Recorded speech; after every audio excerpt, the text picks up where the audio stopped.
Home of the Brave, page 81. Not knowing. I see your cousin at the apartment sometimes, Hannah says. He's a very quiet guy. I have to think for a moment. To eat such happy food and think about words at the same time is much work. Ganwar, I say. He has many stories. He seems kind of sad, Hannah says. I look at the fry in my hand with its shiny coat of red. I want only to eat and not to remember. But Hannah's words tug like tightrope on a calf's neck.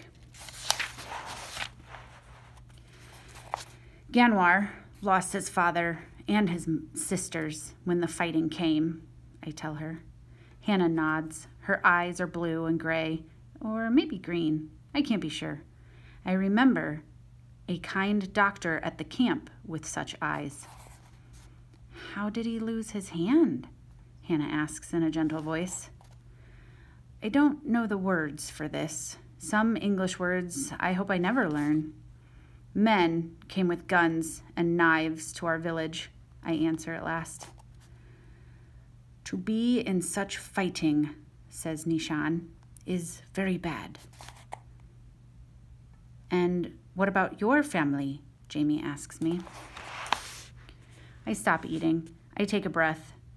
My father and my brother, Lual, they were killed by the government men.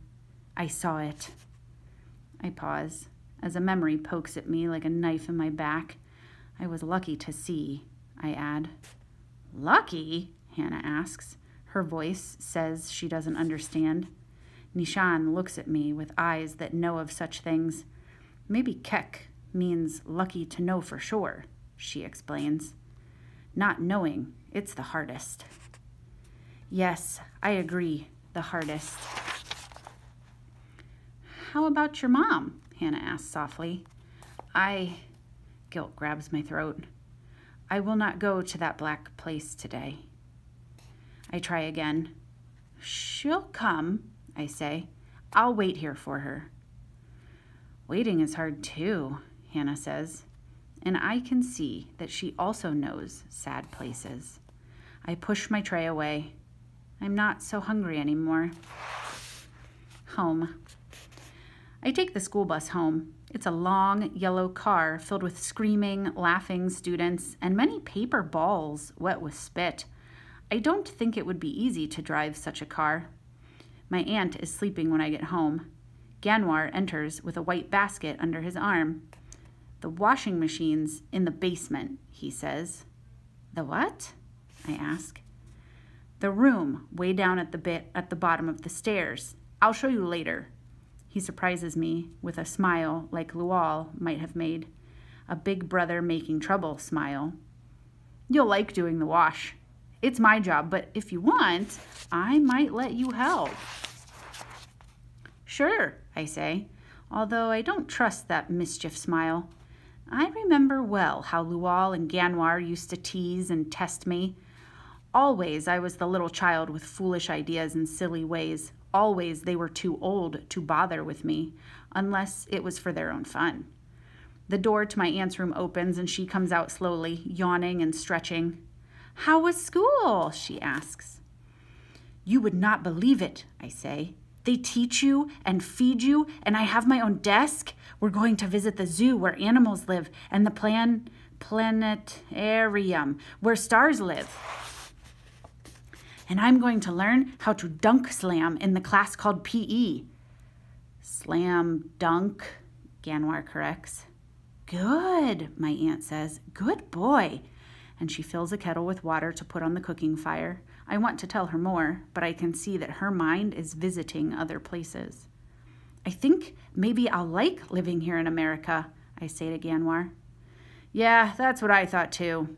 But you'll never really feel like an American, Ganwar says. You'll see. Why? I ask. Ganwar shrugs. Because they won't let you. He tosses the basket on the sofa. I'm out of here, he says, switching to English. Be home by, my aunt begins, but Ganwar is already gone. Time. My aunt sighs and leans against the counter. He's just not happy here, she says. I know it's been hard for him, but he doesn't try. She rubs her eyes. I have to go to work, Keck. I've got an early shift. Eat what you like and go to bed by 8. I learned o'clocks at the camp, I say. It is called time-telling. But why not use the sun and the stars? My aunt points to the tiny clock strapped to her arm. Here in America, this is the sun. You'll get used to it. For now, just get some sleep. I watch her put on her heavy coat. She isn't even at work yet, and already she's tired. I go to the door with her. Are you? I stop, then try again. Are you glad that you're here? My aunt seems surprised that I would ask such a question. She thinks for a moment. The freedom is a great gift, she says, to choose your leaders, to walk the streets unafraid. But it's lonely here, and she hesitates. Hard. To change when you are older, to learn new words and new ways, that is big work. But for you, Ganwar, it will be easier. That's my hope anyway. I watch through the window as she tracks a path through new snow falling. Her footprints catch the flakes, then vanish like pebbles in quicksand. Helping. When my aunt leaves, the apartment grows hushed as the air before a storm. I turn on the TV machine, but the words are too fast coming. My aunt had looked so weary. I wonder how I can help. In the cooking fire room are many dirty dishes. Maybe I can clean them for my aunt. I've seen her wash some plates in the sink with bubbles, but now there are many dishes stacked high. Ganwar said the machine for washing was in the way down at the bottom of the stairs room. Maybe that's what his basket is for. Carefully, I place the cups and saucers and plates in the basket. With my special key, I lock the apartment door, just as Dave warned me to do. Then I carry the basket of dishes down the stairs to the room of washing.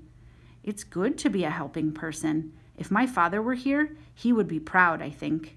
An ache in my chest comes, throbbing like an old bruise. The way down room smells like a rainy day. I see 6 white boxes with doors. Some are making noise. I find a sleeping one and open the top. One by one, I put the dishes into the hole. Then I close the top and wait, while all around me the machines hum and talk. How not to wash dishes. Just then, Hannah appears in the doorway. She's carrying a basket of clothes and a big red bottle. Hey, she says, what's up? I look at the ceiling. No, that means what's new? What's going on? She laughs. You must feel like I do in Spanish class. The machine isn't working, I say. Did you put 4 quarters in? Hannah asks. She reaches into her pocket and pulls out shiny circles. Money, she explains. It makes the machine go. She laughs her good laugh. Actually, it makes the world go. Here, I'll lend you $1. I can't accept such a gift, I begin, but she just waves her hand. You can pay me back later. She places the 4 money pieces into special holes in the machine, then pushes them. Noise begins, like a tiny river flowing. It's working, I cry. Technology at its finest, she says. Of course, you still have to dry it all, then fold it. Fold it? I ask, but I don't understand. I'll show you. Let me sort these clothes real quick. Hey, you doing anything after this? We could go upstairs and catch some TV while we wait. That would be good, I say. I would like something to do. Ganwar and my aunt aren't home. My mom either. Well, she's not exactly my mom. She's my foster mom. She works the 4 to midnight shift at the Quick Stop. She pauses. That means she works at night, kind of like your aunt. I watch as Hannah pushes white clothes into another machine. These machines, they wash clothes and dishes? I say, shaking my head. Mama will be amazed when she sees this. Hannah looks up. Did you say? But just then the river sound stops and my machine begins to shake like a crazed dancer under a full moon. It's eating my dishes, I cry. Please, make it stop! Hannah lifts the top of the machine. The horrible noise of its giant teeth stops. She peers inside. Whoa, she says. I think this is what they call a problem with translation. Not smart boy. I don't want to cry. A man must show strength in the presence of a woman. But if I had to choose between kissing a crocodile and telling my aunt the news of her broken dishes, I would choose the crocodile any day. I look into the hole. Hannah looks too. It is not a good thing to see. I have many more dishes, but they are much smaller. I look at Hannah. She looks at me. I cannot say why, but when I look at her, I feel like I've gulped down a laugh that needs to fly free. I laugh, then she laughs. Then before I know it, we're on the hard floor laughing. Perhaps this is my punishment for trying to do the work of a woman, I say, wiping a tear away. Hannah punches my shoulder. Hey, in this country, a woman can do anything a man can do. She gets to her feet and grins. This is your punishment for being a moron. A moron is a not smart boy? I ask. She laughs. You got it. I laugh too. I stand and pull out a piece of a plate. Maybe I can fix these. Well, I suppose we can glue some of the pieces together. Put them in your basket and we'll see what we can do. But don't get your hopes up. I'm used to hearing that, I say. Magic milk. I carry the broken pieces in my basket and follow Hannah to her apartment. She has a key like mine around her neck on a string. Hannah's place of living is not like my aunt's. It smells of many things, some not so good. Everywhere are clothes and shoes, papers and dirty dishes. Sorry, it's a dump, I know, Hannah sighs. My last foster parents were total neat freaks. Do you have brothers or sisters? I ask. 3 older, 1 boy, 2 girls, all foster. My brother's working at Burger King right now. Don't know what my sisters are up to. My real brother lives with another family in St. Paul. Hannah begins opening drawers in the cooking fire room. I know we've got some glue somewhere, she says. Forgive me, I say.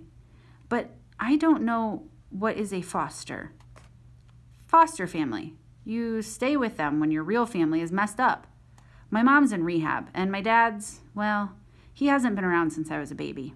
She pauses. Sorry, I forget it's hard to understand me sometimes. Rehab is where you go if you do too much alcohol or drugs. I have seen men in our village drink until they fall down and laugh too loudly, I offer. Hannah nods. Yeah, like that. Your mother will be well soon? I doubt it, she says. She looks at me. Her eyes are wet, just a little. You can't be sure what will happen, I say. Life changes, so you must hope. I want so much to believe my words. Hannah doesn't answer. She opens the tall, cold box. Want some chocolate milk? I know about chocolate. At the camp, a helping doctor gave me a small piece to try. This is what laughing tastes like, I told her. I would like the milk very much, I say to Hannah. I watch while she pours wondrous brown milk from a tall, thin box. In the camp, people told me America was a great country, I say, but I never dreamed you would have cows that give such milk. Hannah groans. The world's oldest joke, she says, but I don't understand her meaning. Where do you find this milk? I ask. Grocery store. I'll take you sometime. I take the bus there a lot. The yellow school bus? Nope, she shakes her head. City bus. I sigh. I'll never know all the things there are to know. Hannah tilts her head to one side. Don't worry, it'll get easier. I'll help you. How come you are so helping to me? I ask. Hannah thinks for a minute.